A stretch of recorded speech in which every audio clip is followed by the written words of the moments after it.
So welcome students. So in this question you're asked to integrate this root 2 integration of sin x by sin x minus pi by 4. So what we do is I'll try to divide this into partial fractions. So that is equal to root 2 times integration of sin x. I'll write it as sin of x minus pi by 4 plus pi by 4. Can I write this? By sin of x minus pi by 4. So now what I do is root 2 times integration of sin of a plus b is sin a cos b plus cos a sin b.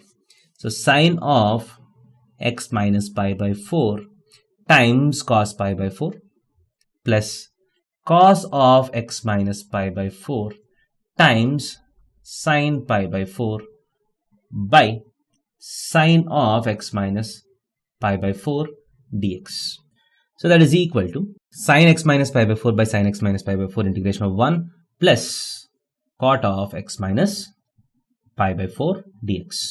Now again, this is a straightforward integration. The integration of 1 is x and the integration of cot x is ln mod sin of x minus pi by 4 plus c. So integration of cot x is log mod sin x. Integration of cot of x minus pi by 4 is log mod of sin of x minus pi by 4 plus c. So this is the answer to this question. Thank you.